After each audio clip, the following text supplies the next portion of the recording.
European outsider.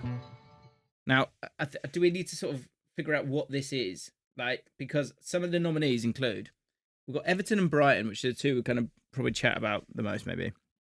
But so a few people are saying kind of Crystal Palace, but I presume that's based around the fact that they are in Europe, so that's an outsider to win a European competition. But if they're in the Conference League, I don't think that really counts because they will therefore be one of the favourites to win it. So I don't see Crystal Palace. Do you know what's so weird, right? And we're going to do a video, do a podcast talking about transfer rumours. I think so much stuff's going to happen really, really late in the window. What are your reflections on the... Because like Everton we've got here, Brighton we've got here, two very different options. But they're both like right in it, though, making business already. Yeah, but like Brighton have got like so much squad depth. They've got so many numbers. Everton, I did a video sort of going through every team and like how they might set up. And I kind of look at each team's squad. Today, Everton's squad is so thin. But then they're linked with Grealish and they've just signed Asnu, Tyler Dibbling is coming. They've got a lot of options. And people feel good about Everton, don't they? Yeah, and people feel good about that Tierno Barry, don't they? Yeah. Feel good about him as a prospect. Do you know the thing is for me that I really struggle at the start of the season? That I've got this like subconscious bias towards certain teams that I trust their recruitment, certain teams I don't trust as much. Mm-hmm. So if I don't really know a player that well, I sort of go off, do I trust that they sort of thing? And with Brighton, they lost Purvis Estupinan, who I think is quite a big loss actually. Yeah. But they've replaced him straight away. And I don't know too much about the replacement, but I trust Brighton. Right, yeah, I get what you mean. Yeah. It's because you said something to me I thought was really interesting when it came to predictions, because you're good with your predictions, aren't you? You generally do. They do all right, don't they? They sort of the ones you're happy to go somewhat rogue, and then it looks amazing. Well, no, you just trust your gut, don't you? Do you know what I also think as well? I also think that I try and I'm clever to stay away from saying something if I don't really think it too. Like I think maybe sometimes we might accidentally just say things out loud that we don't even think. Yeah. That's true. So yeah, you want to be settled in what you're going to say. But you said to me that one thing that people do wrong a lot of the time is they look back at last season and think that means this season. Mm. So with Everton, again, it's about trust, and like you got to chuck in an element of form there. Brighton didn't finish the season brilliantly, beat Tottenham last game. But yeah, they're kind of all of a sudden Everton feel quite well run. I don't know if that's just because of David Moyes. Mm. I think I like these two as options. I think a lot of people are excited about Everton because I think they trust David Moyes, and because the transfer window situation for them is so much brighter than it's been, and you're in a new stadium, and I don't think that's a bad thing. I think actually, like sometimes it can be, like West Ham, for example, a few years ago. Everton's fans are so excited to get into the new place. Players they've kept too, Jai Branthwaite and Jai. And the players that they've retained, the squad, there is a quality to the players that they've kept hold of, and I think they're going to bring in some decent players as well. With Brighton, I feel as well, it's not just, I don't just look at what they've done this summer. I actually think the players that they signed last season, I think we're going to see them establish themselves a bit more. Because the ripening. They had loads going on last summer. Yeah. There's one thing we'll see a lot of is Brighton loans. Like there's a lot of players that are probably going to go out and about to different places. The thing for me with Brighton is how high is the ceiling of the players that they have got. Okay, they've got lots of depth, but can they kind of improve it? There's still probably some question marks over Hurstler as well. Mm-hmm. I mean, it's a solid. They were patchy. They were really, really patchy, but they have got a lot of quality there. I think what played in his favour was how he reacted and the club reacted to that big loss they had. Was it 7-0 they lost? Yeah, Forest. Yeah. Yeah, and then actually after that, I think they reacted brilliantly. Yeah. So those are the two main nominees, which I'm okay with. Man United. How do you feel about Man United? I literally don't even know, I was talking to a friend who's a Man United fan who's been watching the summer stuff that's been going on. Yeah. And he'd said that there's loads of positive signs, but that you can't really trust it until the season's got going. Yeah, there's still there's still some ugly bits. There's still some, like, in transition, like, it feels like the back line just still drops off a little bit too much sometimes. I think they're going to be really patchy. And, I mean, we'll get to them a little bit later on, because there's one of the categories is, like, manager to watch. But it's mental that we're even talking about them as, like, a nominee for a European outsider when it's like, this is Man United, Dave. But it could kind of come together. I think if they can get Seshko, and I don't know where that's at. It feels like it's more likely that he's going to go to Newcastle. If they were to get Seshko, all of a sudden you do look at them a little bit differently. What happens to Holland in that case? I actually think him as a backup with no pressure on him and an opportunity to sort of like develop in peace might actually be a better situation for him. I think he's got a really good attitude. I think he's maybe not got like the arrogance of a Delap, for example. And he's probably not had enough of the right games. He's played a lot of games under like excruciating pressure. And so I think those are like things that need to be kept into account. But like a backup, I don't see it as a huge problem. And you think it's a guarantee that Seshko will be able to handle it better than him? I think so. And translate his skills over to the Premier League. I think he's better. I think he's played more games. I think I saw a stat where he scored like more goals at 23 than a lot of like Aguero and like some of these other kind of names. So he has had those kind of minutes and led the line and had an all right season last season. I feel he's definitely, he's miles better than Højlund. So I think he could cope with it a little bit better. Last one, an outsider for European outsider, which I might even chuck in as my pick, is Fulham. Because Fulham have not signed anyone, but they've not really lost anyone that's like, you know, too much of a big loss for them, in my opinion. Still got Anthony Robinson, still got, you know, Iwobi, Smith Rowe, Pereira, Harry Wilson's looked really good in pre-season. You've got two strikers that you can kind of trust. The backline, Bassi and Anderson I quite like as well. So like if it could all kind of come together, I don't hate Fulham or Bournemouth. I think Bournemouth's another one where you feel like they've just been pillaged. But I also think a lot of teams are going to spend a lot of money really late because I think everyone's waiting for the sort of, there's the food chain of like the big guys and then the kind of rest. And also the deadline makes people kind of wait and to try and sort of smoke out the right deal. Who do you think was Bournemouth's biggest asset last season? The manager or the players? Yeah, the manager. Yeah. I think the squad building's been brilliant.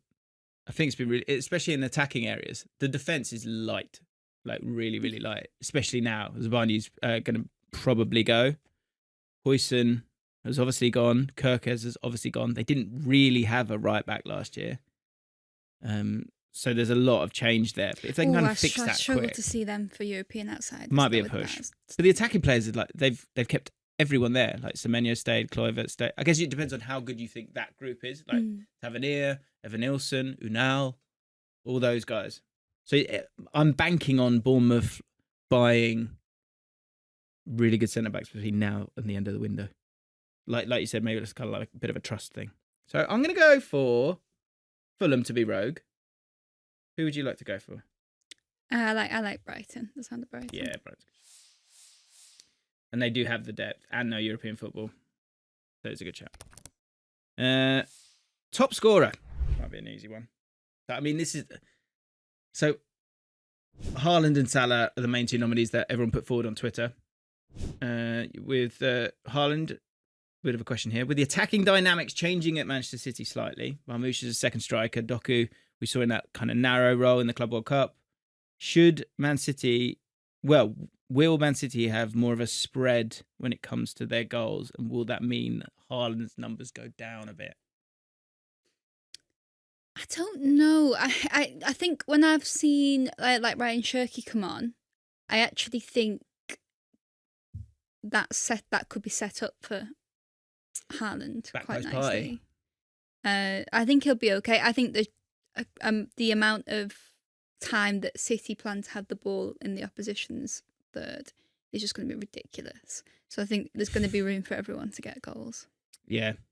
Yeah, I mean, are they just going to score more goals? There's not like... I think they'll score more goals and they'll just concede more goals. You think they'll concede more goals? Yeah. Than last season? Or like back a little bit, but not yeah, as good as it was. Yeah. I agree with you.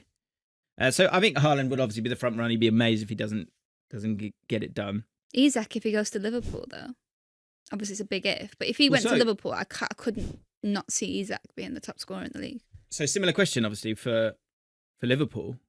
You've got Salah, you've got Wirtz, who's going to probably add goals, but in terms of the way that they build, the way that they play, that ball over the top to Salah, that sort of all roads going to Salah. Like I've been thinking about this recently. Like teams have like one or two players that all roads lead to, and I think Liverpool obviously last year it was all roads lead to Salah, and then if you want to go find Gakpo, wonderful, but if not, you go do it yourself. They've got so many roads now, so I think I would guess that it would hurt Salah's numbers a little bit. Like you say, if they bring in Isak, and if you've got Ekitike in there, you're going to want to sort of serve him as well. But I think he can also serve those around him. I think he'd be a really good player to play off of That's true. Attacker. I think Salah's numbers will go down. They might just even out a little bit in terms of. Although I was about to say, like, the goals and assists. It's funny though, because he's been consistently getting a good amount of both. But I think it might even out even more. I think he'd have way more assists anyway if he had the players that he's going to have this season. If he'd had them in the last couple of years. Yeah, this is what I mean. What it feels like before a ball's kicked is that Arsenal, Man City, Chelsea, and Liverpool, like they've got so much. They're gonna have so much depth. I think though, but what have they all been complaining about in the last few years towards the end of the season? Is they're playing too much football. Yeah. So I think that that sort of Pep Guardiola macro level approach where you go on holiday for 3 weeks, don't worry, we were fine, and then come back in February. I think that's going to occur. Because it's going to be a weird season because of the Club World Cup. You've got teams that are like half-baked or, looking to bring in loads of players. Like there's very few teams that feel totally settled. I don't think there's any teams that are 100% settled. Obviously, they shouldn't be totally. Well, maybe one or two in that mid-table pack, but they're actually still waiting to buy their players. Other options are, so Isak, of course. Do you think Isak will score more goals than Salah? If he goes to Liverpool. Yeah. Because I think Salah could end up playing a bit more football out wide. Yeah. Like, fill that space there. It's a fascinating question. I think Isak's going to be in a position to score more, potentially. Yeah.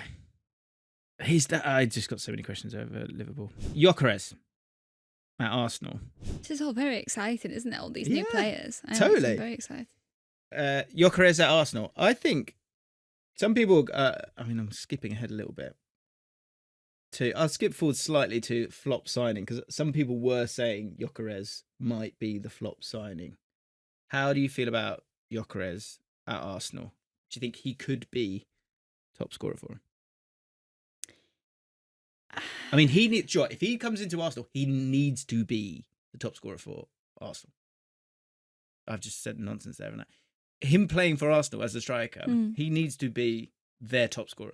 Do you think that has to happen? Do you think that, I think it was Jamie Carragher that said something about a month or so ago. I think this was before he knew it was going to be Gyökeres, but he said that his rogue prediction is that whoever they sign as striker, Havertz will just come in and replace them anyway throughout the season. Well, I think you might mix them up, like for sure. I think if you're going to buy Gyökeres, I'd be amazed if he doesn't start It depends if you want to kind of like go, it's okay, take your time, or if you've bought him and it's someone like Gyökeres, he's going to want to start that first game. So that is an interesting dynamic. What's fascinating though, that I think what Arteta's building is you sign someone like that, and then you look, they're interested in, you've got Madueke, you've also got Saka in the team, interest in Eze. I think the goal for next season is just like, let's be really direct. Let's just create loads of chances because we were just not doing that at all last season. And that's kind of exciting. That plays into Gyökeres. I think so.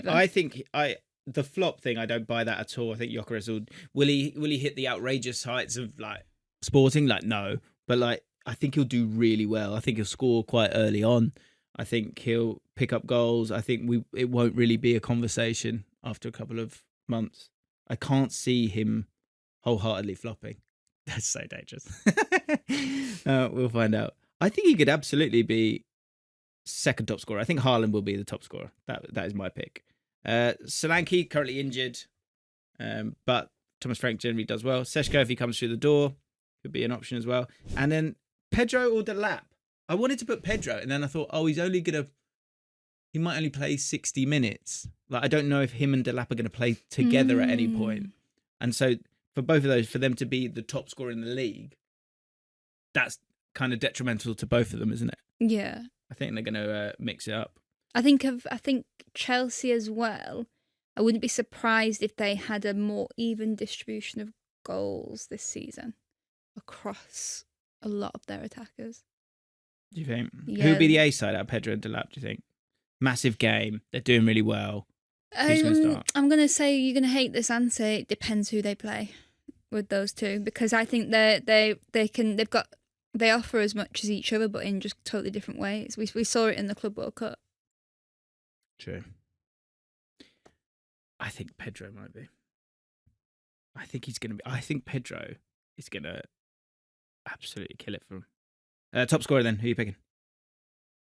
Isak. It's gone Isak. Okay. We move. This is chilled again. Only thing with Isak is injury, isn't it? We always have a different, like, when we chat, it's like, it's just a bit more chilled. Like, my voice goes down. Yeah, it's because my enthusiasm levels, I've got a very low ceiling. So even if I'm like inside, even if I'm like, whoa, doing I'm like, laps. because I could have the feeling of like, I'm not sure she wants to be here. Yeah. But I'm hopeful that that's not the case. There's a trust that I do want to be here, yeah. And so then I'm just leaning into it, which is nice. It feels different. See, in my head, I'm doing laps around the room right now. See, I'm like, I'm in a good space. Okay, this is nice. Okay. Whereas I'm very big on, I feel a lot, you see. Yeah. So I'm like, is everything okay? Are you okay? But you are okay. Yeah, I'm okay. Right. Best signing. Lots of options. So many. Just too many, Dave. Reinders. Question. Is Reinders... Stop putting City. Is Reinders Manchester City's most important signing this summer? Adds mobility in midfield, can operate at all depths in the midfield, and brings brilliant progressive quality. It's a good point, because you've got all these other potential signings, but all that talent they've got around, it will mean nothing if they can't get a grip of themselves on. That was a brutal way of wording it. I didn't mean to say that. Get a grip onto the like transitions and defending and what have you, and he'll help with that. The thing with him is, I think he's just like so all round. Like watching him for Milan, there'll be a game where he'll need to sprint back and have that engine and help the defenders, and he'll do that. But then there'll be games where actually nobody else they can't seem to get a goal. So it's him. He'll go and make himself available in the box, or maybe shoot from outside the box and score. So he could elevate them massively. I think so. I really, really enjoyed watching him at the Club World Cup, and I think he'll be Man City fans' favourite player. Like Rodri. The problem is sometimes players get to a certain level, and then you kind of you sort of don't totally you notice them, but you don't appreciate them. So like Salah's at a certain level, or Haaland's at a certain level, or Rodri's at a certain level, that the only reason to talk about them really is if they drop off a little bit. And I think obviously Rodri's so crucial to them, but Reinders, because he's new, I think he might not get the headlines, because it'll be the pass before the pass a lot of the time. I don't think his assists or goals would be outrageous. But City fans, especially the match-going ones, because you'll spot him everywhere on the pitch. Or even on TV, it'll be like, he'll pop up with a tackle, and it'll be like, oh, who's did that? Oh, it was Reinders. And then he'll pop up with a pass on the other side of the pitch. I'm like, who did that, right? How did he get there? Like, kind of thing. That's it. I think it'll be Man City's City's favourite player. Kind of, as in like how Chelsea fans felt about him, like, oh, don't worry because Kante will have it covered. That area of the pitch should be that sort of thing. I think so. And I think him and I'm intrigued to see the sort of not the return, but like I think there's going to be more sort of double pivots knocking about. And Man City, the one problem Man City will always have is that kind of in transition because they play so high up, even their sixes or defensive midfielders or slightly more defensively minded midfielders are like just outside the penalty box because they're dominating the pitch. But his ability to get back, I think there will be here's a prediction. There will be a moment on Match of the Day or somewhere else where there's a moment where he makes a last ditch tackle coming back, showing his athleticism, and people go, see, last year, you just wouldn't have seen that. They would have been through. That will happen at some point. That's a good one. Florian Wirtz. A lot of people obviously putting him forward. What does Wirtz have to do to be considered a success with the transfer fee considered? Good question. See, for me, I'm not like a fan. I'm not. No, do you know what it is? I don't really look at the price of players, so I'm not the right person to ask a question like that. Caicedo's a great example. He's not been able to escape his price tag. So with Wirtz, he won't either. It doesn't matter. He could be amazing. He won't escape it. Whereas with me, fine, because I don't care. I don't care about the price. Yeah, I'm like that too. I'm kind of it's not my money. Yeah. You've spent it now, haven't you? I think what's more important is are you getting years out of someone? Caicedo is not a bargain, but you will get 8 to 10 years of him, and he'll be great for all of them. And it's like the only place you could use money in terms of to decide if it's good or not, maybe is if you've allocated your funds on that, which means you can't allocate your funds on something else. Yeah, so you can maybe say with Wirtz, if we don't know what Liverpool might do for the rest of the window, but let's say Liverpool don't look at those centre-backs. I think that's an area where they could still do with signing a player. Yep. Let's say because they've allocated so many funds on Wirtz and they hold back on that, if that hurts them, maybe that's the only way that I'd be like, oh, did you sign a player here because it's Wirtz and not because he's what you needed, kind of thing? And but how much will it compensate for not pinpointing your real issue? Also, where are you hurting your team? So with Wirtz, you've got someone who does the hardest elements of the game beautifully, and if that is hurting your fund for a centre back for a year. The two centre backs you've got are pretty solid. And the backup, is okay. Are all right.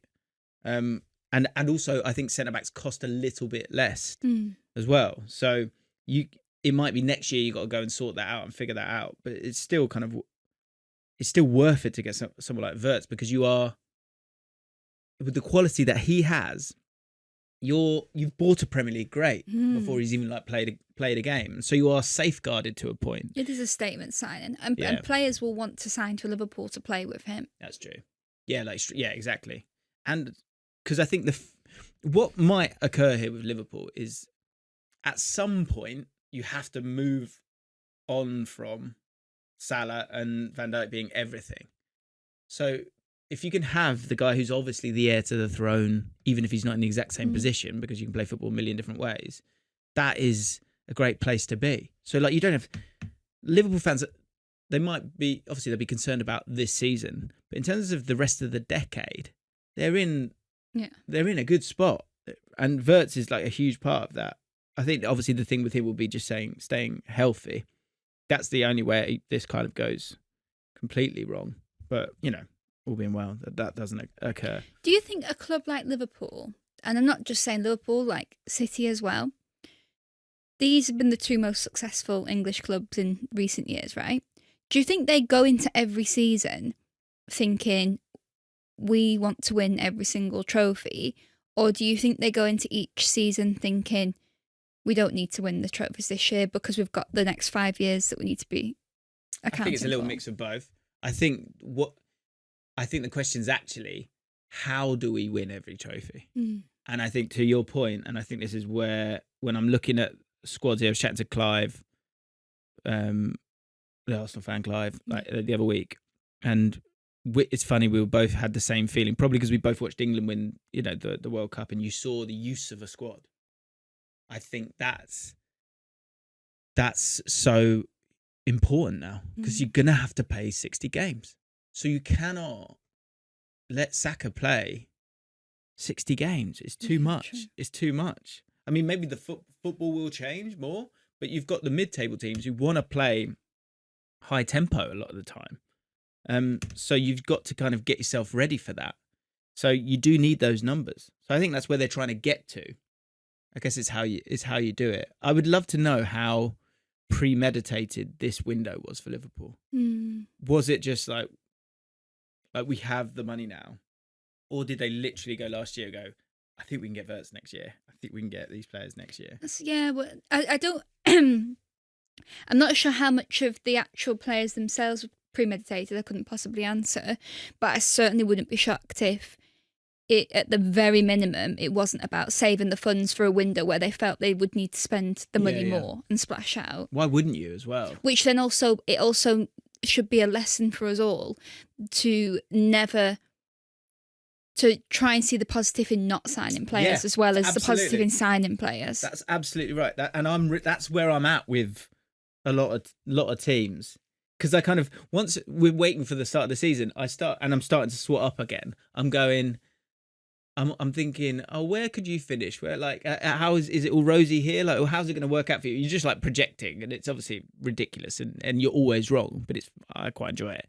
And yeah, and with some of those squads, it's if you bring in players, that means things have to change, and change. It takes time to then embed what you actually want. Then, so if Newcastle didn't sign anybody else, but they kept all of their players that they've currently got, including Isak, is that a better window? Or is it a better window if they lose maybe like 1-2 key players, but then they sign like 6 or 7 players? Yeah. I think the problem they've got is the Champions League, and that's 8 games extra. And you want to do well in that, obviously. Like, to your point on the season as a whole and every competition.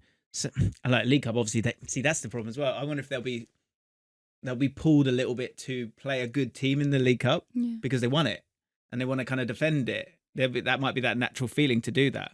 So that could then lead you to playing a player that, like a Harvey Barnes, who is a little bit injury prone, and you kind of need him for the Champions League, but you kind of want to play him because you want to make sure you get through these rounds. I don't know if they do that, or maybe they'd be smarter than that. But they obviously have the Champions League there, so they do need numbers. The squad is really, really solid. But yeah, that's it. That's the balance that you're kind of not going to find out. I said in the video yesterday that I recorded, they're not fortune proof. If they lose a couple of players and have bad fortune, then there's real problems there. I think that's the big problem here for them. It's strange though. I think Newcastle's big task that makes it more difficult for them than it does all the other clubs that are like the Champions League clubs around them is that they've got to be good sellers as well as good buyers, whereas I don't feel like maybe your Liverpools, your Cities, your Arsenals have to worry about that quite as much.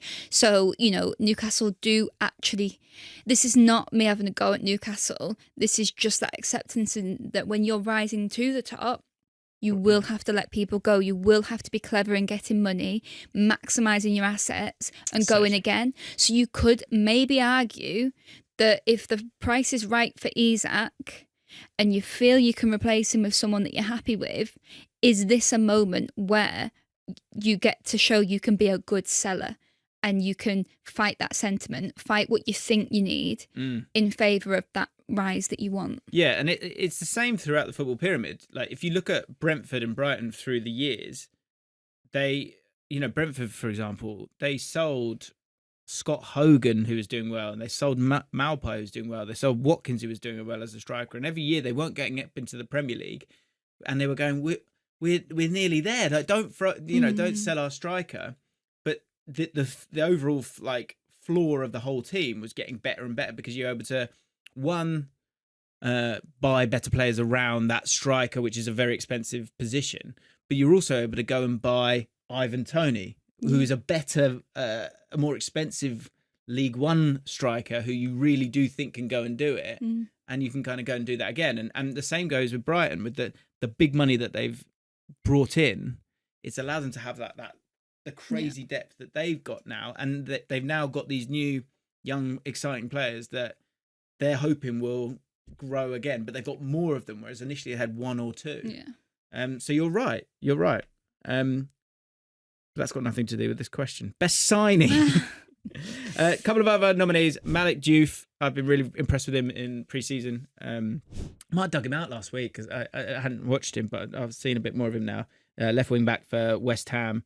Has looked pretty good so far.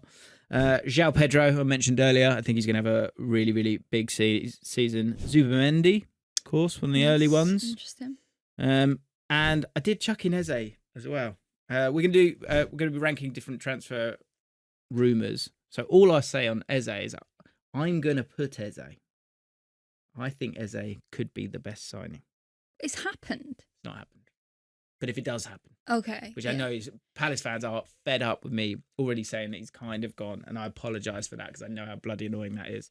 But I presume he will go, and I think that's he could crazy be from huge. I'm going to go for Reinders. Shock horror, Serie A. Serie A. Got it. I get it. You watch Serie A. Flop signing. Occurrence, we spoke about. Do you think a flop? What is a flop for Occurrence at Arsenal? A flop would be that it feels a bit evil to say this because it puts a lot of pressure on him, but you could suggest a flop would be that he doesn't help them win a trophy because that's the whole reason why he's been brought in, no? True. But then it can't all be on him. Like, it's not because that wasn't the only position. Like, look at Zubimendi, look at they brought in, look at Eze, who they're looking to bring in. Like, they clearly think that there's more to a whole squad they need. I think that's the thing with Arsenal. We talk about like the one position they need a new player, but I actually think the big thing for them has been depth over the last couple of years. Depth and diversity, I think, for me. Yeah, different ways of scoring. Different ways of scoring, different ways of changing the game, changing how the opposition are kind of coping with you. So yeah, Gyökeres is one of your nominees. Not my. I don't think he will flop, personally. Me? No, one of the, sorry. I was going to say, attaching that to my name. Sorry, not you, Neve. Not attaching your name to that at all. I repeat, I'm not attaching your name to that. Jeremy Frimpong. I'm going to put Jeremy Frimpong as my flop. And wow. I hope I'm wrong. Yeah. We don't want anyone to flop here, Neve. I just keep struggling with it. I didn't. When we were looking, this is a while back, when we were going, okay, Trent's going, who should you bring in? I didn't really get the Frimpong one. And I'm not doubting for a second that Arne Slot knows a lot more about football than me and will most likely be correct. And Frimpong will do fantastic stuff. But I also really, really like Conor Bradley. So in terms of like flopping, it might be an opportunity thing. And I think Conor Bradley might take his opportunity there. And I also struggle to think how to play Kerkez and Frimpong. I keep coming back to that. Certainly even initially, I wonder, will you play them both? I don't know. He's rapid though, isn't he? He's like I a actually winger. think he could end up... He's great. He could end up really surprising us in terms of... we've seen all season that he knows how to be rapid going up the pitch, but I actually think we'll be pleasantly surprised by his ability to be rapid going backwards. I do see what you say, but I almost think actually having Conor Bradley there means that he's less likely to be a flop, because I think that there are games where Arne Slot thinks he needs a little bit of security in a different way. He's got that option, so there's not going to be too much reliance, so you can get the most out of Frimpong. Yeah, that's true. I'm just going to go, and I know I'll probably get hammered for it, but like it's more just a gut thing. I don't wholeheartedly get it yet. That's what I'm struggling with. So I look forward to being proven wrong. Like him and Salah, I'm just struggling with it a little bit. Like Salah's being a little bit more like kind of in the half space, which is fine, and great. I don't know. I guess it's just maybe it's me figuring out and feeling out the change. Who's going to be that midfield three for Liverpool? I'm just you make an interesting point about just like making sure that they're always protecting themselves. Szoboszlai, I think it's going to be, well, I would imagine it's like Wirtz is one of the three, but he's not, if you know what I mean. This is the thing with Liverpool. They've got so many options. Yeah, McAllister and Gravenberch, imagine. Yeah. Szoboszlai could be a bit in a deeper role this year. I think we've seen that a little bit in pre-season. So, yeah, wouldn't be surprised to see that as well. They've got a good team, haven't it? It's crazy. It's so good. It's so good. But that's why it's me. I'm just trying to fit them all in. I just can't see. What's harder for Slot? Is it his first season in the Premier League, but it's pretty much the same team that's just under Klopp? Plug and play. Or he's had a year with the club, but he's got loads of new players to contend with. What's more difficult? I think it's more difficult this year, definitely. Yeah. It's hard, isn't it? I think on like I was going to say an emotional level, but obviously things have happened this summer that are going to make it difficult this year as well. But like in terms of the filling of Klopp's shoes, that cannot be underestimated. But especially if they've got different shoe sizes. Yeah, exactly that. But also, the squad, the team.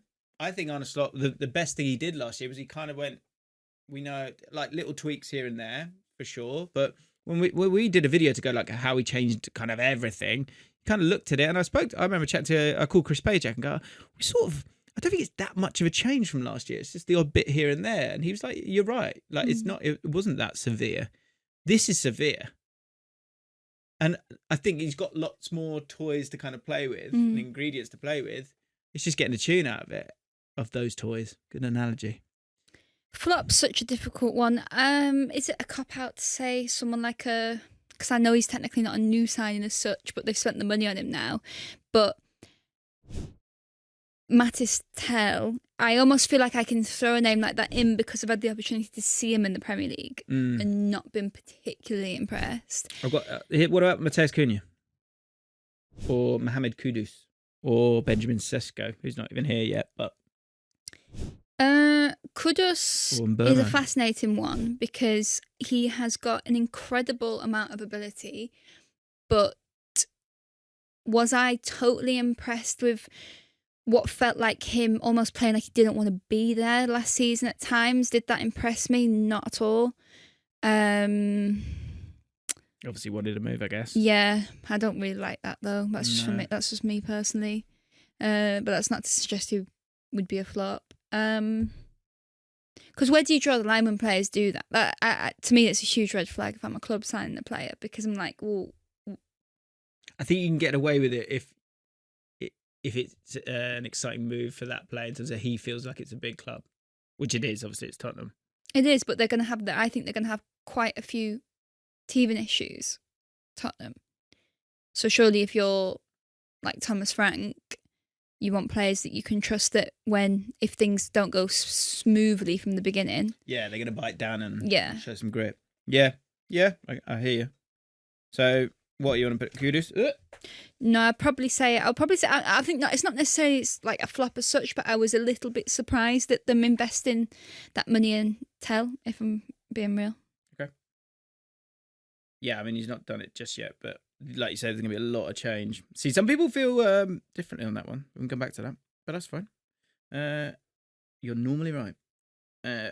I'm going for Impong. I don't know. I just need to see it. Most improved player. One of the nominees is my pick for sure. I feel like I've seen it already. Patrick Dorgu. I think I liked elements of him, and I think he's just such a great outball for them on that left-hand side. And he's got so much energy getting back and going up and down. And I've just been really impressed with him in pre-season. And I think he'll be a really, really solid player for them. And I feel like he's a player that Amorim will be able to improve. Obviously, he's brought him in himself. So he's kind of gone, look, come here, evolve him. Got all the things you kind of want on that left-hand side. And yeah, I've just been really impressed with him. I think he's going to be someone that people really, really like, especially from where he's kind of come from, to sort of go play for Man United, get on with it, and then I think he will improve and improve. So I'm going to go Patrick Dorgu. Carlos Baleba for me. Improved? Can he get any better? Of course he can. Wow, do you know, he benefited from the fact that he was playing for Brighton in that, and I fell into the trap really because there were a few big games where he had these unbelievable performances. Yeah. But if you actually sit down, I sat down and I was just watching him. And I was thinking, actually, no, this is still a player that like will make the occasion, like he'll lose the I have heard Brighton ball, fans say or that, there's to a be bit of fair. an erratic nature, so he can only improve. But I do, and I think that's maybe why there's not been as much like noise and interest around him, Yeah, because it I did think calm maybe down. they want to give him another year. But I can't like he just improves. So I can't see him not being a real established name. Like I really do think I could go as far as to say like by the end of next season he could be considered one of the best players in that position in the league, whereas I wouldn't consider him that at this moment, because I think there's Ceiling's there, isn't it? the ceiling is really the ceiling there. is really there. Like his ability to take the ball is just incredible, and then the engine's there as well. Yeah, it's a good shout. That, I mean, yeah, I don't know. I've got a really high opinion of him already. So in terms of him going up and up, but you're right in terms of like just absolutely owning football matches. That's what we want to see from Belieber. Good shout. Other options, sticking with Brighton, Minter has looked really, really good so far. Not, and they've let Adingra go, so I think he's just going to be most likely to be that guy on one of the wings, Mitoma on the, or whichever way you want to say it, Mitoma on the other side. Archie Gray, people were saying. Amadou Onana at Aston Villa. Ooh. Yeah. I must say, do you know, as We've been waiting for him, haven't we? those last couple of months, I mean, I've been a big fan of him, to be fair, when I was a big fan of him at Everton, but those last couple of months of the season, you were seeing all sorts of new aspects to his game that maybe I'd not even seen. But he's just got the physical build as well for someone who's going to thrive. That's a good shout. That my only concern with Onana is you've got Tielemans and Kamara there. So like, how do you get all three of them in? Or do you want to have all three of them in all the time with the way that Villa play at the moment? That would be my only thing. But in terms of getting the game time, but I love him. I really like him. I love his personality as well. Did a brilliant interview on Inside Scoop with the boys, and just because he's doing well in pre-season, and I think that Thomas Frank will need him a lot for early doors because they have got a couple of injuries. I know they're trying to sign some players, but Sarr only scored a great goal, like from basically the halfway line against Arsenal. But otherwise as well, he's been looking really, really good. And I think there is a lot of space for improvement, but kind of some of the, like, I mean, his energy is amazing. The way like he's able to get around the pitch is great. And I think that Thomas Frank will get a lot of use out of him. Like he's really big on like getting those runners and getting people into the box, and Sarr will get there. Almost like maybe he's like the Yanelt of Tottenham. I think he's going to be really, really important to them. But yeah, I'm going to go with Dorgy, and you're going to go for Belieber. Player to watch. Oh, I know who I'm excited to watch. Go on.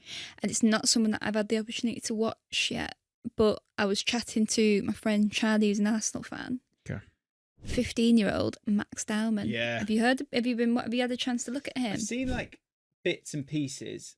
I've seen like all his touches. How is he 15? It's just like, I know. It's wild.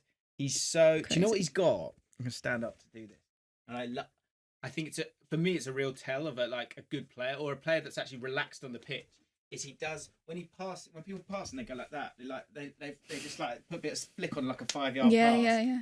I know it's such a tiny little thing, but he was doing that. Whereas I could imagine, if you're 15, you'd be going, yeah. But he looks so unreal. And Arteta he's said it in the past as well. He's the type of manager that, if you're good enough, you're old enough, he'll put you in there, give you a chance. Yeah, and I think I'm intrigued to see how many minutes he gets.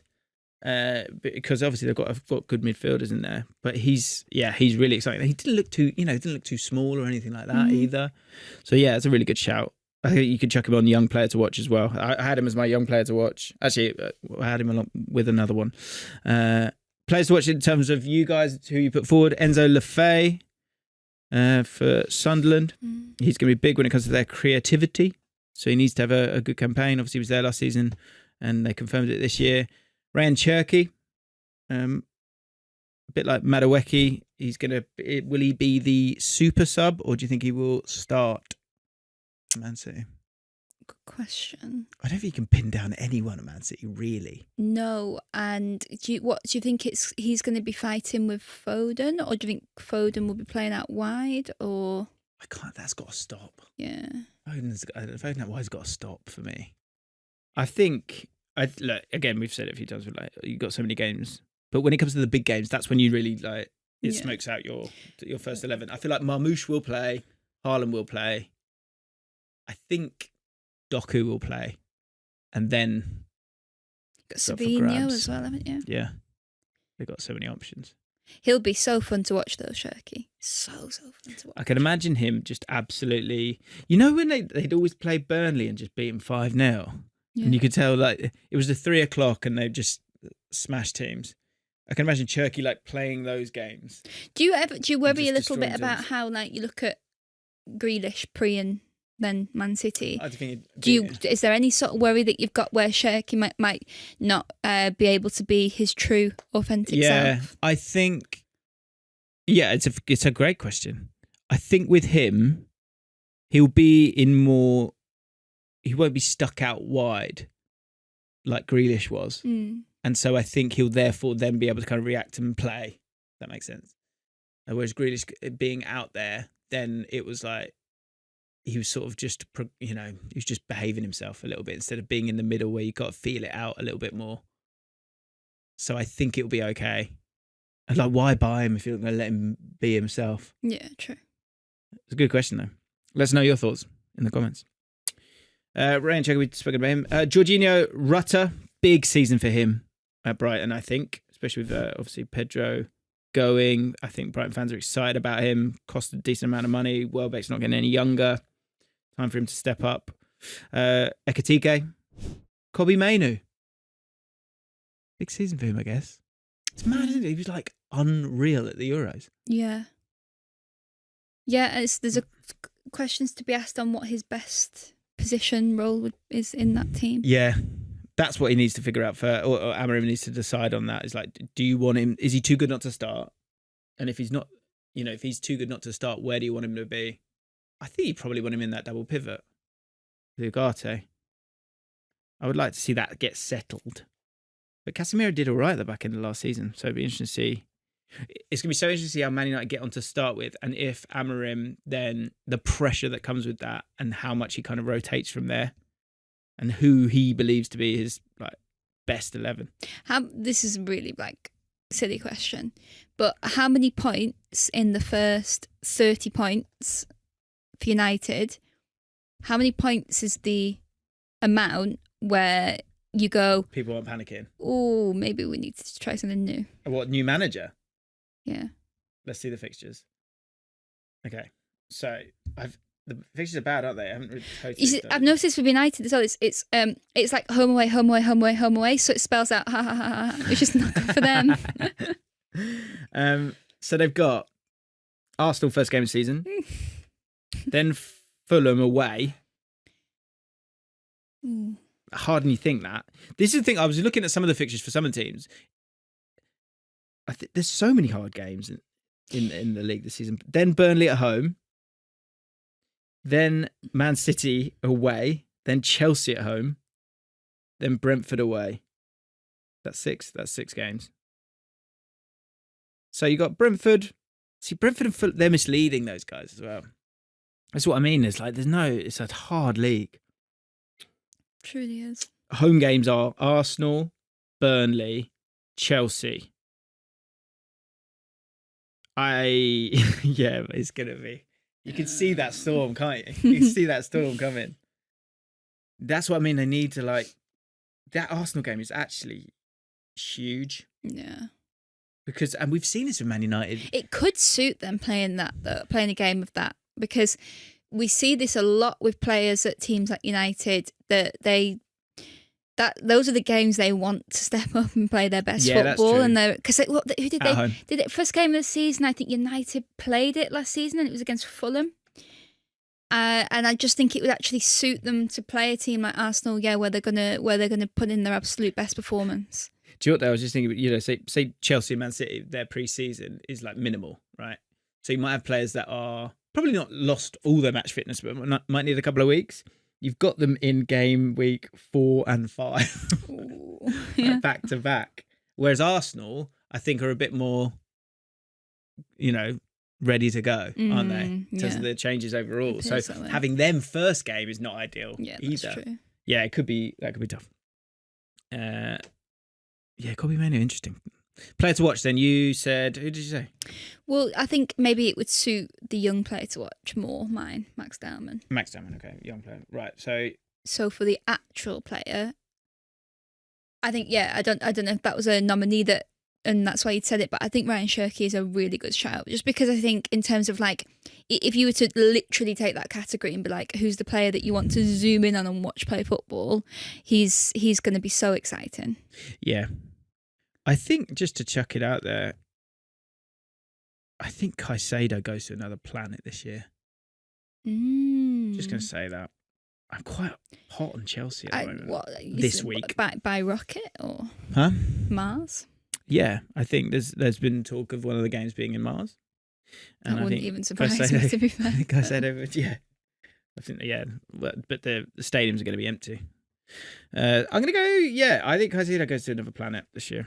I actually do it. If Xavi Simons comes in as well, I think I think he could be really, really good for him. A couple of options there. Let's know yours. Young player, Atieno Barry. Will he live up to the hype? Time will tell. I spoke with Kai, who's an Everton fan. He's got an Everton channel. If anyone's an Everton fan wants to check it out. He thinks that Beto will start the season, and in time Barry will come in. They're quite similar. Barry's like 6'5". Wow. Yeah, and he's like, I don't know too much. I'm excited to watch. He's pretty him. rapid. I don't know too much about he's him. pretty rapid. Like you see ones where I really like those players that like they do that. They put their arm around their guy and then just like turn him and then go. Yeah, that feels very Everton. That. Yeah, so he's a really good fit for Everton. I think he'll do really well. How long will he stay at Everton if he does? I mean, I don't know that question. I don't know the answer to that. Young players. Some people saying Matis Tell. Some people saying that he is the young player to watch. Wow. You know, I appreciate it. I get why you're not sure.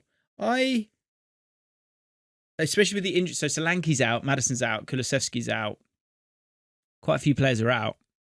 So I think that left side. What won't help him with all these players that are out, and obviously losing Son, is that in a sort of similar sense to the bags of talent that they signed in the likes of Bergvall and Archie Gray in previous windows, you could maybe suggest that the pressure that they had throughout the season and playing more games than maybe they should have in areas maybe they shouldn't have, actually we saw the talent, but maybe it stinted their development a little bit. You could maybe even say that with Tell as well, that do I think he's ready to take on such a role? I'm not sure. It's actually, they're going to have to lean on some of these young lads still, because as I say, like the older boys are sort of breaking down a little bit. Quite a quiet window, isn't it, for Spurs? Yeah, so far. The squad's, I think there's so much potential in that squad. I think, is it a Brentford thing or is it a Thomas Frank thing? The ability to get goals out of a team and out of the strikers. I think it's on Frank. And I think that's why I'm quite hot on Kudus on the right of that as the Mbermo, and then on the left-hand side, that's where what he needs to decide is, does he like Odebear there, who's maybe more of an out-and-out winger, or do you like Tell there because there's pedigree there, there's obviously like loads of potential there, he is a really exciting player. That's my question, because I think Odebear's done quite well in pre-season.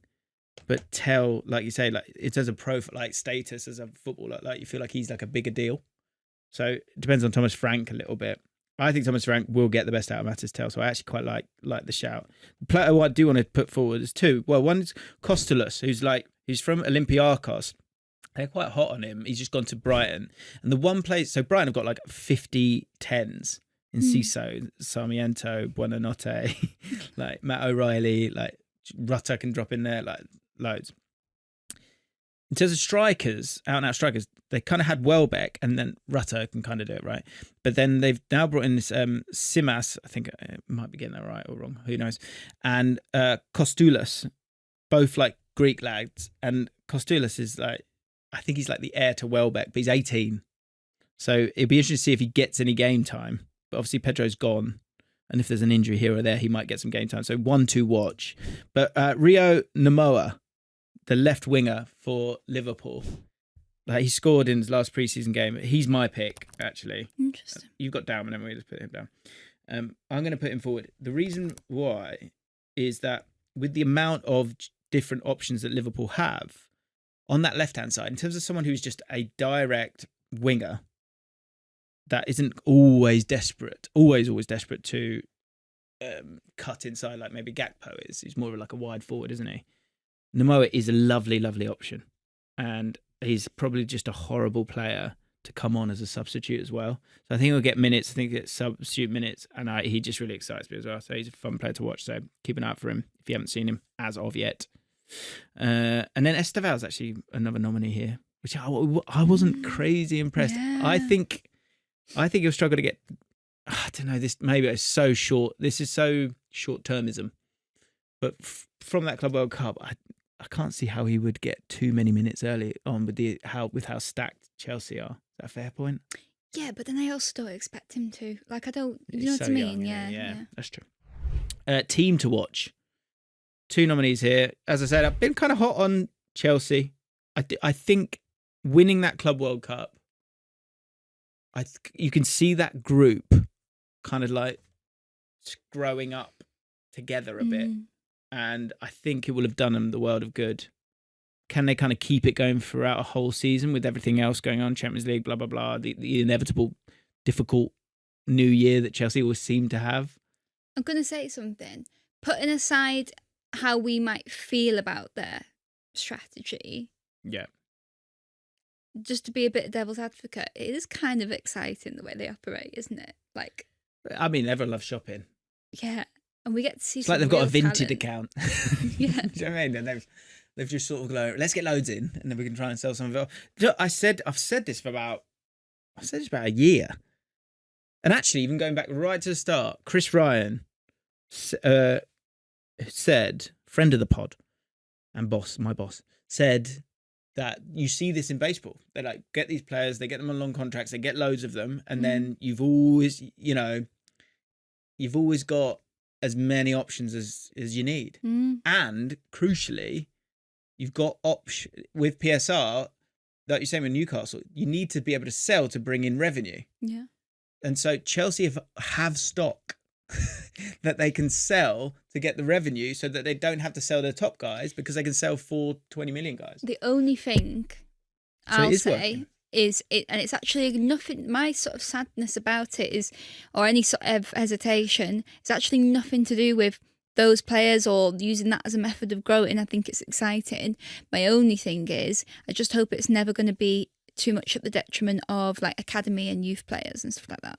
I think the problem that's always been a problem with Chelsea, to be honest. They've always had a really good academy with lots of players, and those players have struggled to get through. And then it became a thing where they got through, but they got sold because it was, maybe that was just one moment in time. There's other things at play here with Chelsea, like selling hotels, selling the women's team for like really, to sort of find loopholes and get around them. Which if it's seen as legal, then so be it. And obviously the Club World Cup as well. That is easy money, isn't it? Like if you're fortunate enough to be in the competition, which obviously they won by winning the Champions League, so all that money helps to like bring in all these players. But you're right, I think the squad looks really, really good, and I think they're going under the radar. I really think that. Sunderland's another one. Sunderland bought a solid amount of players: Granit Xhaka, Adingra. They've been linked with. Who's the centre back? Oh, they've been linked with. So I've gone blank now. But they've brought in a few players. Siddiqui. They brought in a guy called Diarra, who's like a box to a point, or a kind of like attacking right-sided centre midfielder. Enzo Lefebvre as well. I think people are generally quite up on them. I've got a lot of time for Regis Lebray as well. Yeah? Yeah, a lot of time for him. And also, I just think it's cool that he's like made it clear that he's all about Sunderland. He's leading the line. Seems like a really intelligent dude. Yeah, because obviously the big question is when everyone's making their predictions is can one of those three teams that have got promoted, can they stay up? So I really hope so. Yeah. Do you know what? Part of me is like, if it's not the case, it's not the end of the... It is the end of the world, but at least that's shown that like you can't there's a problem here. Like when it comes to being able to come up and stay up, like the gap and the cliff edge. I think we already know there's a problem there, but nothing. It's not going to even do anything. But if it just keeps happening again and again and again and again, then there'll be more pressure for it to kind of to change. But Sunderland, that's certainly the most exciting thing at the moment. I think Adingra was a really good signing. Other teams to watch, Aston Villa. I think it's a really good shout. To that point of not losing players, they've not really lost anyone. Signed a few to long-term contracts as well. And Tottenham as well, I think struggling with injuries a little bit, but I am intrigued to see how they get on under Thomas Frank. Who's your team to watch? Yes, Chelsea. Agreed.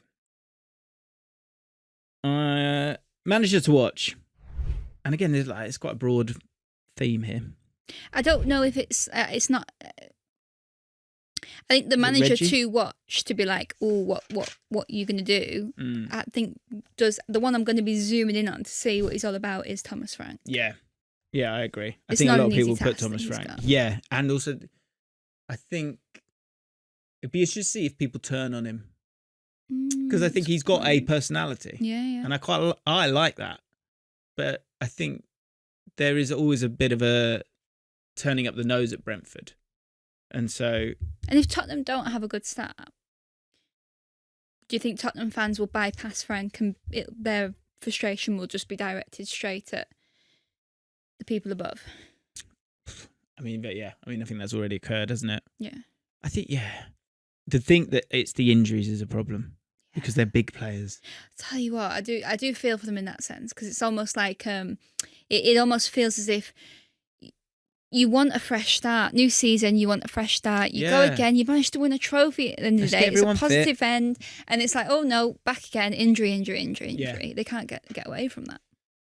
Yeah. And so that puts it back on Thomas Frank. It's like, can you get the best out of this team? Because I don't think Ange got them the trophy, but he didn't get the best out of the team week in, week out in terms of going, can we get away with a win here? And I think that's something that there is talent in there. Like, can it be coached correctly? And can you get the best out of it? That's what Thomas Frank will have to do straight away. Because as I say, Madison, Kulusevski and Solanke, they are 3 starters for you, aren't they? So, and attacking starters as well. So I think people will be watching Thomas Frank. People will be watching Mikel Arteta in a different light. There's no excuses really now. If you get if they're able to get that, I think they need one more on that left-hand side to sort of unlock it and also kind of divert the attention from the defence of the opposition that is on the right-hand side right now, make that life a little bit harder for them. But for Arteta, he kind of needs a trophy this year, doesn't he? Feels like. I don't think that would get him the sack if they got close again. He's not going to get the sack, but again, it's the sentiment, I guess, maybe that people kind of might start to get frustrated with him. David Moyes isn't a really manager to watch, but I think he will, again, deceive people. Like, he just does a good job at like when he's got the right fit, and I think he's got the right fit here. One I wanted to chuck my managers to watch, just because I'm intrigued to see how he can he get the best out of the group that doesn't have too many superstars. Vitor Pereira at Wolves, because I think he's got a tough job there, but I think he's got a group of people that are listening. Yeah, there's got nice fair few grafters, haven't they? Wolves? And so, but it's on. It feels like it's on him. Do you know what I mean? Sometimes it feels like it's on the manager. I liked that as the season went on. Well, since he came in, I liked their midfield. Thought that was nice. I thought Strand Larsen improved as the season went on really nicely. He's really underrated, Strand Larsen. They'll be fascinating. And people will be watching Amorim. Yeah, of course. Of course. This is Man United, Neve. Who do you want to put forward? Oh, Frank, you said. Mm-hmm. Okay. And last but not least, odd occurrence. What will be the odd occurrence this season? I'm going to chuck out a few because I know you've got one, Neve, and it's a really good talking point. So a few people saying Arteta sacked. What's Arteta got to do to be sacked?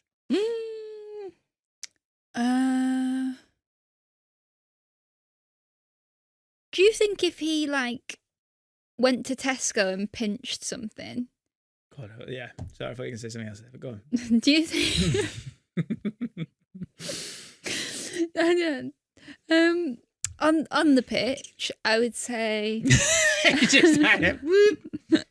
Didn't even indicate there. That's a really good question. I don't. If they finish 6th, do you think they'd get rid of him? Oh. Yeah, because I think that. Could finish 6th, couldn't they? Yeah, I think that would be really bad. That is bad, isn't it? Yeah, because they've improved the team. Yeah. Never lost to anyone. So that was one that was put out there. I don't think it'll happen. Jared Bowen, January move. I don't know where this has come from. He loves West Ham. He loves it. How will Danny feel? That's the big question. Both Dannys.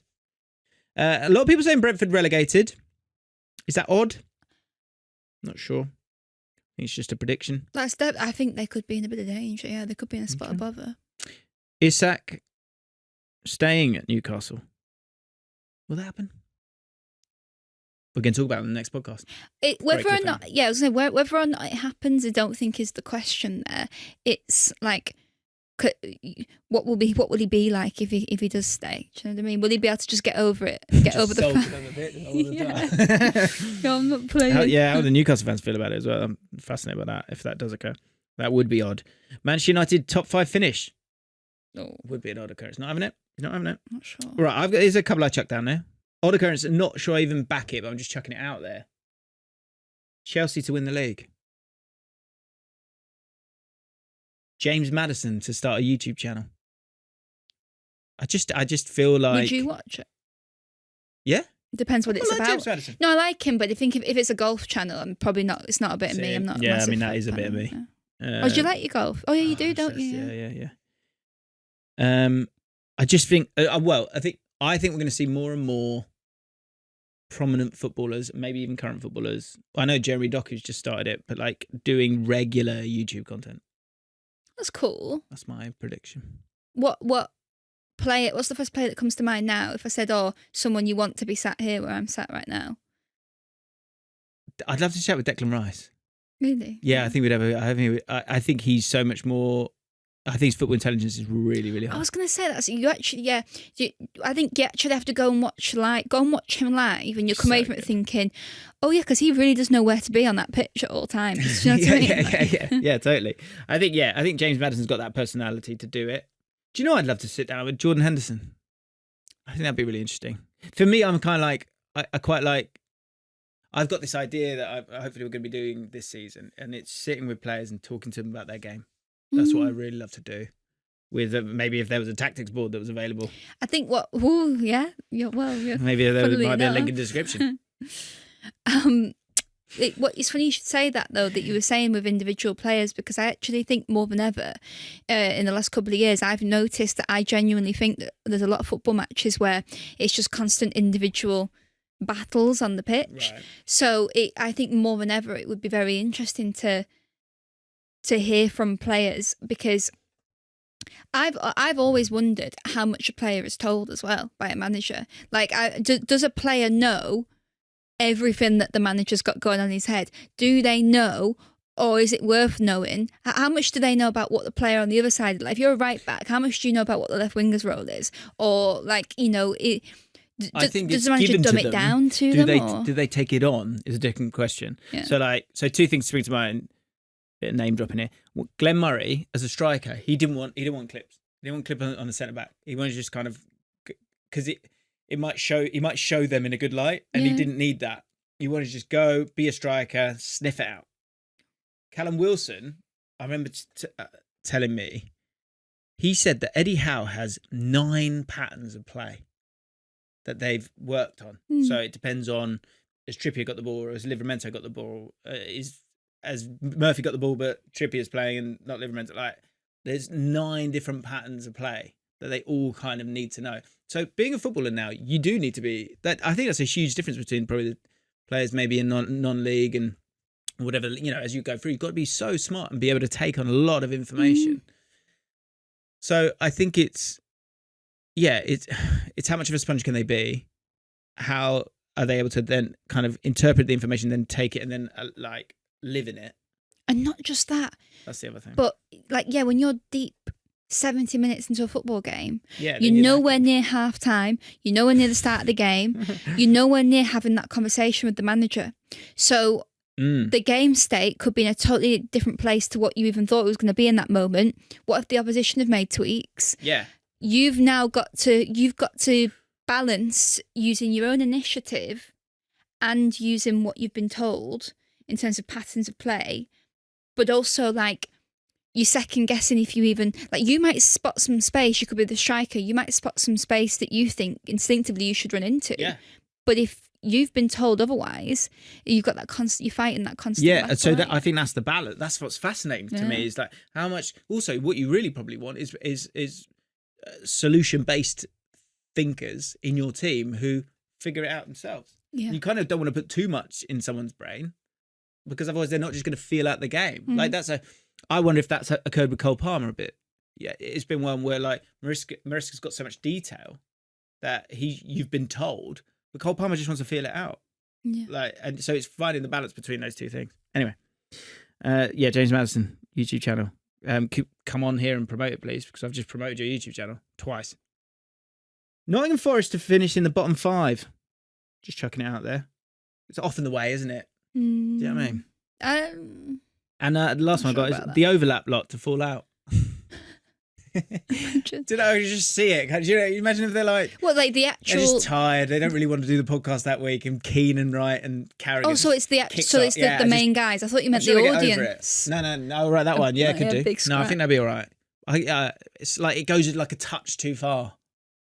Because it does get heated sometimes. Yeah, it does. But I think they like it. Like, I'm not going to, like, it reminds me a lot when I watch Carragher and Neville, it makes me think about, especially when I was younger, when I used to talk about football with my dad, and it would get so heated, and we'd be like, I'd be on the phone to him, and I'd be getting progressively louder. I was getting so emotional. I'm getting emotional over, like, a Bolton centre-back here. What am I doing? And then 2 minutes later, I'm like, so what are you having for your tea? And we just go off. Yeah. So I think it's kind of cool. I swear we had it in the summer, didn't we? There was I can't remember what the debate was. We started like we had an argument about I can't even remember it now. It was about like some take that you had, and I was like, "That's not a rogue take," and you were like, "I can't even remember what it was." Oh, it was the concept of like. That was it. What we saw a title race had. And we were going in. I thought I was going to start punching you in the face, but then 2 minutes later, it's like, you know. Back to normal. You said that. So this is the argument that we had. We'll touch on the argument in the next podcast just to make sure that you come over. The argument was you said that Arsenal hadn't been in a title race yet. No, I didn't say that.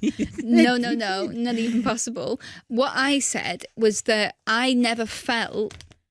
In these last few years, I personally never felt, and I'm not just saying this with the benefit of hindsight, there was never a moment where I felt Arsenal were going to win the league in the last few years. There's never been a moment. That's just me personally.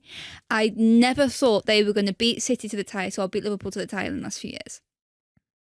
We'll carry on this argument in the next podcast. The closest they came, from in my mind, was that day when they played Villa and Watkins scored. I remember you saying this. But the second he scored... I'd had like 2 hours sleep in like 3 weeks. Even then with that, that was the very closest I've ever come to it. And it was that game in itself where I was like, actually, you know, no.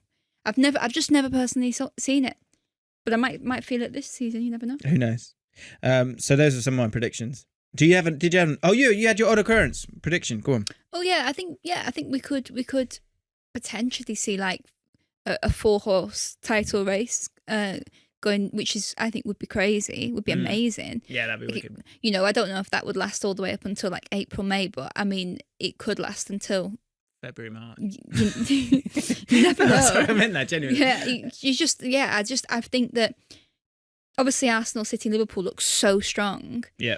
Chelsea, for me, are those outsiders that I also think look really strong. Like on their day, I think Chelsea can beat anybody. So that's what it is about them that's sort of doing it for me. And then I just think like the standard of football across the division with the established clubs is so high that this might be an outrageous thing to say, but even though Liverpool won the league in relatively comfortable fashion on a points basis and as it developed, on a game-by-game basis, did I ever feel like, was there a ridiculous amount of games where I actually felt like in that individual game they won it comfortably?